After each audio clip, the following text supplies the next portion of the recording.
여러분 안녕하십니까. 누리 PD입니다. 자, 트럼프가 온다. 큰 것이 온다. 스카이 데일리 그 충격적 대특종 그것이 온다. 이것을 이제 기대하고 희망하고 이제 믿고 있는 분들이 많이 계시죠. 상당히 이제 그 합당한 근거가 있고요. 설득력 있는 그런 여러 가지 이슈가 있었죠. 스카이데일리 그 기사를 그 가짜 뉴스로 보기에는 너무도 구체적이고 이 신빙성 높은 여러 가지 정황이 있었죠. 그래서 현재 진행형이다 저는 이렇게 보고 있고요. 다만 하나 아쉬운 것은 그것이 가짜가 아니라도 타이밍이 중요하잖아요. 대통령 그 헌법재판소 이 심판이 뭐 계속해서 길게 이어지는 것이라면은 느긋하게 시간을 이렇게 갖고 여유를 갖고 이렇게 기다려도 좋은데 지금은 그런 상황이 아닙니다. 저들이 엄청나게 서두르고 있다는 게 드러나시죠. 가령 그 한덕수 총리에 대한 탄핵 재판은 단 한 번에 변론으로 끝내버리더라고요. 이제 선고가 남은 겁니다. 제가 볼 때 10차 변론 있죠. 20일. 오늘 아닙니까? 이 10차 변론을 끝으로 이제 막을 내릴 것 같은데 제 생각에는 길어야 한 번쯤 더 그러고 나서 바로 선고로 들어갈 것으로 봅니다. 선고 이전에 약 한 열흘 정도 숙고의 기간을 이제 거치겠죠. 그래서 지금 시중에 나와 있는 3월 초, 3월 4일 아니면 3월 11일이 맞을 겁니다. 그렇다면 헌재에서 만일에 그걸 가령 최악의 경우도 생각을 해야 됩니다. 인정해버리고 난 뒤에 대통령을 탄핵해버리고 난 이후에 설사 이제 미국에서 엄청난 어떤 발표가 있다 하더라도 끝났잖아요. 그때는. 무엇으로 뒤집습니까? 인용하고 난 뒤에. 혁명밖에 없잖아요. 그렇게 되면은. 그 혁명이라고 하는 것이 여러분 한번 생각해 보십시오. 말이 쉬워서 혁명이지 혁명을 어떤 식으로 누가 어떻게 할 수 있습니까? 요즘 같은 시대는 혁명이 사실 일어날 수 있는 시대가 아니다 그럽니다. 대한민국에서는요. 자, 때문에 모든 것은 적시에 와야 돼요. 약도 제때 먹어야 약이지 이미 어느 정도 이렇게 상황이 지나가 버린 것은 약효가 없다 그러잖아요. 저는 그 스카이 데일리 그 기사 그걸 진짜라고 믿는 사람 중에 한 명인데 원래는 제가 공언을 했었죠. 2월 15일 이전에 그것이 완전히 확정적으로 결판이 나야 된다. 미국에서 책임 있는 그 미국 정부 기관에서 그것을 발표를 해야 된다라고 제가 주장을 여러 번 했었죠. 그런데 지금 15일에서 벌써 며칠 지났잖아요. 그 대통령 뭐 탄핵 재판은 벌써 거의 끝나가는 무렵이고 그럼 언제 터져야 되나요? 때문에 지금 이 상황 속에서는 체근할 수밖에 없습니다. 설령 엠바고가 걸렸다 하더라도 보도 통제, 보도 금지가 내려져 있다 하더라도요. 스카이 데일리가 어떤 뭔가 충격적인 마지막 고리를 갖고 있다면은 어떤 그런 숨겨놓은 이야기가 있다면요. 그걸 터트려야 됩니다. 지금은. 더 기다려줄 이유가 없어요. 그래서 미국 정부만을 바라보고 있기는 좀 사실 그렇죠. 그렇지만 미국이 결국에는 움직일 것이다라고 하는 그런 희망, 기대 이것은요. 버리기 어려운 강한 어떤 동력입니다. 지금 보면 미국에서 일어나고 있는 일들 쭉 보시면요. 미국은 크게 봐서 보수와 이 리버럴, 컨저버티브와 리버럴 간의 대결인데요. 우리가 알고 있는 그 진보하고는 좀 다릅니다. 리버럴이라고 하는 것은요. 보통 자유주의 이렇게 말하는데 그것도 조금 맞지 않는 표현 같아요. 자, 어쨌거나 보수 세력들이 지금 미국에서는 대동단결하고 산하 양원을 다 장악했죠. 거기다 대통령까지 갖고 있죠. 그래서 윤석열 대통령하고 트럼프 대통령은 이 경우가 다릅니다. 트럼프 대통령은 어마어마한 권력을 가지게 됐습니다. 윤 대통령이 갖고 있는 권력보다도 몇 배 강한 권력을 갖고 있습니다. 미국 대통령은 계엄령 이런 게 없어요. 그런 권한이 없습니다. 그럼에도 불구하고 트럼프 대통령은 상원 장악, 하원 장악, 대통령까지 뭐 3권을 다 장악했다 해도 과언이 아닙니다. 사법부도 저렇게 되면은 뭐 흔들리겠죠. 상당히 유리한 방향으로 들어온다라고 보는 거죠. 그래서 트럼프가 마음만 먹으면 못하는 게 없습니다. 이제 완벽한 대통령이다 이렇게 볼 수가 있겠죠. 여소야대가 아니고 여대 야소인 겁니다. 자, 여기 보면요. 프레드 플라이저 보수주의자로서 유명한 분인데요. 미국 우선주의 정책연구소 부소장입니다. 개인적으로는 트럼프가 윤 대통령을 몰아내고 대통령 권력을 약화시키려는 극좌 급진주의자들에게 유리한 발언을 하지 않을 것이라고 생각합니다. 미국 조야에서는요, 특히 이제 보수 성향을 뛰는 어떤 그런 주요 논객들은 이런 발언을 여러 사람이 했습니다. 그래서 뭔가 지금 트럼프가 모종의 액션을 취할 것이다라고 암시를 주고 있죠. 자, 이 기사는요, 트럼프가 대선 승리를 선언한 날이 11월 6일이죠. 그 바로 직후에 나왔던 기사입니다. 스카이데일리. 이 당시에 벌써 트럼프 최측근 7월 한국 부정선거 실태를 조사했다. 한국 미국 인사 미국 대선 앞두고 극비 회동을 가졌다. 미국 중국 디커플링 구상 책임자도 동숙했다. 이 7월이면요 트럼프가 대통령이 되기도 전이고 될 가능성을 뭐 이렇게 반반으로 볼 때 그때 아닙니까? 그때 벌써 이런 일이 일어났다라는 거죠. 그래서 트럼프는 분명히 움직인다. 온다. 트럼프가 달려오고 있다. 라고 이제 믿을 수밖에 없는 그런 기사가 되겠다. 그리고요. 이런 것도 있습니다. 트럼프 2기 행정부 요직에 기용될 가능성이 높은 트럼프 1기 행정부 외교 안보 라인 인사들이 한국의 부정선거 실태를 파악하고 돌아갔다. 왼쪽부터 스티브 H, 미국 우선주의 정책연구소, 이 전부 보수 세력들이죠.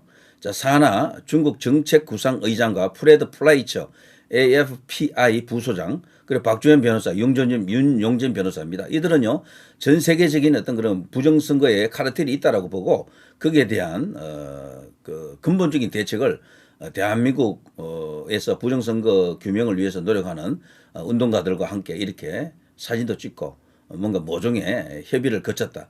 작전을 이렇게 펼치고 있다. 작전 개시다. 이렇게 볼 수가 있겠죠. 이런 것들이 그냥 우연한 일도 아니고요. 그냥 쓱 지나가는 일도 아닙니다. 분명히 어떤 결과를 예상하고 지금 이렇게 움직였다. 여기에 2025년 2월 18일 기사, 여기 이제 미국 보수주의 관련 기관인데요. 조직인데요. KCPAC, 한국 자유민주주의 사수 메시지 국제사회에 알리겠다. 오늘부터 나흘간 지금 미국에서 진행되고 있습니다. 미국 토론회 참석, 세계적 보수 인사 CPAC의 한 자리, 한국 보수 세력의 국제적 연대 강화, 한국 미국 동맹 국가 안보 등 패널 토론. 자, 보수주의를 전 세계적으로 확산시키기 위해서 CPAC가 있는데 여기 한국도 지금 참여해 있죠.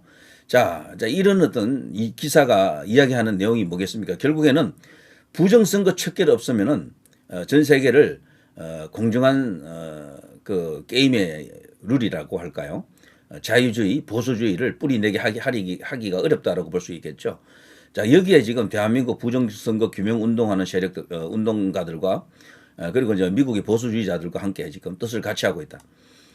그리고요, 여기 이제 바로 앞서 말한 그 뉴스에 이제 이게 포스터인데요. 여기에 유명 그 보수주의자들이 대거 등장합니다. 가장 유명한 뭐 분들 여기 여러 나와 있죠. 자, 이런 분들이 이번에 이런 어떤 모임을 가지면서 대한민국 현상에 대해서 현실에 대해서 엄중한 경고와 뭔가 메시지를 전달할 것이다. 지금 이렇게 보는 거죠. 여기 지금 현재 진행형에 있습니다. CPAC 그리고 한국은 KCPAC죠. 자,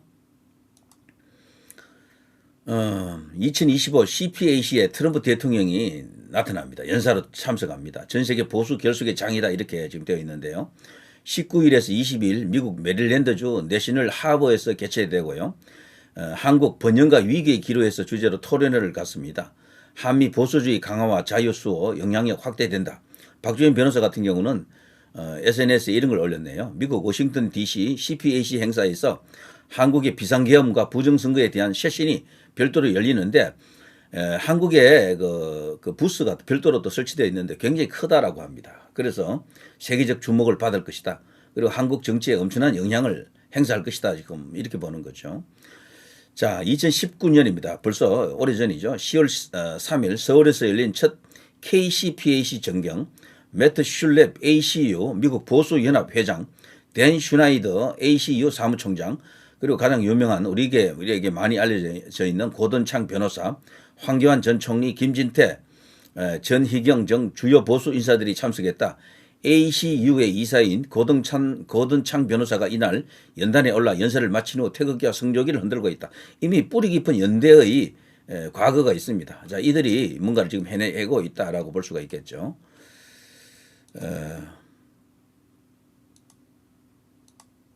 자, 이런 게 있고요. 또 이런 게 있습니다. Stop the Steal. 트럼프 USAID 아시죠? 자, 미국이 세계의 여러 이제 비정부 이제 기관 등에 지원하는 어떤 그런 조직체인데요. 이것이 지금 세계 부정선거 카르텔 혹은 친중 세력들, 종중 세력들, 그리고 세계의 질서를 뒤흔드는 그런 식으로 작용했다. 그런 쪽으로 돈이 많이 흘러 들어갔다. 여기 예산이 엄청나게 많더라고요. 미국은 워낙 거대한 예산을 갖고 있는 국가이기 때문에 1%가 안 돼도요, 보통 웬만한 나라의 1년 예산치가 나옵니다. 이제 그 돈으로 지금 막대한 영향력을 행사했던 것이 바로 USAID인데요. 여기가 우리나라 이제 부정선거 카르텔, A웹이라든가 중앙선거관리위원회와 연결되어 있다라고 지금 보여지는 여러 가지 정황이 다 드러났었죠. 그런데 이들이 인도 선거 개입에 역할을 했다라고 지금 보고 있습니다. 이거는 달리 말하면 인도 선거뿐이겠습니까? 한국의 선거까지 A웹을 지금 겨냥하고 있다. 트럼프가 지금 A웹 그리고 세계 부정선거 카르텔에 대해서 지금 주목하고 있고요. 이미 거기에 대해서 뭔가 지금 작전을 개시했다라고 보는 것이 지배적인 의견입니다. 이거죠. 자, 인도가 발칵 뒤집혔다. 트럼프 대통령 USAID 인도 선거 개입에 역할을 했다 인정했고요. USAID가 인도에 선거 개입을 해왔고 그것을 위해 수십억 달러의 돈이 흘러 들어갔다는 보도가 연이어 나왔다. 문제는 인도 부정선거의 중심에 선 CEPPS라는 조직과 핵심 관계를 맺고 있는 미국의 몇몇 단체들이 모두 한국에 본부를 두고 있는 A웹과도 MOU를 체결했다라는 사실입니다. 여기 보면요, 여기 이제 서로 연결고리들이 다 나와 있죠. USAID하고 CEPPS, NDI, 그리고 뭐 등등해서 인디아까지 들어가죠. 여기 보면 A웹하고 다 직간접으로 연결되어 있다. A웹이 그러니까 지금 우리 이제 이 부정선거 주장자들 그동안 연구 결과에 따르면은 모든 세계 부정선거의 고리와 연결되어 있는 그런 실제적인 헤드쿼터가 아닌가 뭐 이렇게 지금 보는 시각도 있습니다. 여기에 중앙선거관리위원회와 연결되어 있다 이런 이야기들이죠. 정말 엄청난 이야기입니다. 이거를 미국이 트럼프 대통령이 그냥 눈 감아줄 것인가? 그렇지 않다 이런 거죠. 그래서 트럼프가 온다. 거대한 것이 온다. 큰 것이 온다. 이런 주장이 가능한 겁니다. 심지어는 이런 게 있습니다.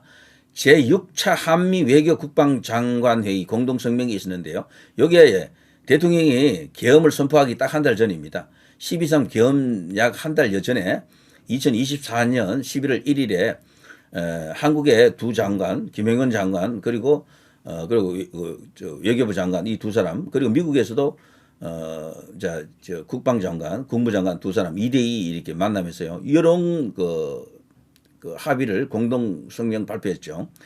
양측은 국제법이 사이버 공간에 적용되며 사이버 공간입니다. 인터넷이죠. 특정 상황에서 사이버 공격이 한미 상호 방위 조약, 한미 동맹입니다. 한미 상호 방위 조약 제3조의 목적에 따른 무력 공격에 해당할 수 있다라고 확인했다. 종전의 한미 동맹은요 전쟁을 물리적인 전쟁, 실질적인 전쟁을 이제 가상한 것인데 이거는요. 사이버 공격 또한 전쟁으로 간주하겠다라는 겁니다. 그러면 서로가 이렇게 개입할 수 있는 명분이 생기죠. 양국 장관들은 또한 우주를 향한 우주로부터의 또는 우주 내에서의 공격이 동맹의 안보에 명확한 도전이 되며 특정 상황에서 이러한 공격이 한미 상호 방위조약 제3조 발동으로 이어질 수 있다는 점을 확인하였다. 뭐 우주까지는 우리가 지금 언급하기는 좀 어색합니다만 미국 입장에서는 이것도 대단히 중요한 이슈죠. 자, 양측은 사이버 또는 우주 영역에서의 공격이 어떤 경우에 한미 상호 방위조약 제3조의 발동으로 이어질지에 관한 결정은 다른 위협의 경우와 마찬가지로 각 사안별로 그리고 한미 간의 긴밀한 협의를 통해 이루어질 것이다 라고 확인했다. 양국 장관들은 우주 및 사이버 영역 인식을 위한 상호 운용성 및 정보 공유 강화의 중요성을 강조하였고 증가하는 우주 및 사이버 위협에 대한 합동 대응 역량 강화 필요성에 동의하였다. 이게 뭔가 하면요. 뭐 이 밖에도 많은 거기 공동 성명문이 있습니다. 이거에 한 10배 정도의 다른 글이 있어요. 그건 제가 생략하겠고요. 지금 우리나라 부정선거의 흔적이 이게 이제 인터넷을 이용한 소위 이제 그런 어떤 해킹이나 이런 등등을 이용한 어떤 방식이다라고 지금 언급되고 있지 않습니까? 그게 바로 이 사이버 공격인 겁니다. 여기에 대해서 미국 입장에서는요, 한미 동맹에 근거해 가지고 한국이 침략을 받은 것으로 그 세력들이 중국이라고 한다 그러면요. 중국의 해킹 세력이라든가 해킹 조직이라든가 북한의 해킹 조직 이런 것들이 만일에 움직여서 그런 부정선거를 자행해 왔다. 그것이 또 한국이 일종의 모기지가 되어 가지고 전 세계적으로 허브 역할을 했다. 부정선거 허브가 되었다. 이렇게 만일에 드러났다라고 그 미국이 그걸 지금 캐치했다라고 보면요. 이거 개입하겠다라는 거죠. 그냥 있지 않고 전쟁으로 간주하고 한미 동맹에 의거해서 미국이 들어가서 해결하겠다라는 의지도 됩니다. 놀라운 이야기입니다, 이거. 때문에 그래서 지금 트럼프가 오고 있다. 트럼프가 그야말로 천군만마로서 지금 도착해가지고 상황을 정리할 것이다. 이런 기대를 갖는 겁니다. 그래서 조금만 더 재판을 늦출 수만 있으면 확실하다 이렇게 볼 수가 있겠죠. 그래서 저들이 빨리 서두르는 이유도 트럼프가 오기 전에 끝내려고 하는 그런 것도 있고요. 물론 이재명이 2심 선고하고도 맞물려 있다라고 주장합니다만 더욱더 큰 이슈는 이거겠죠.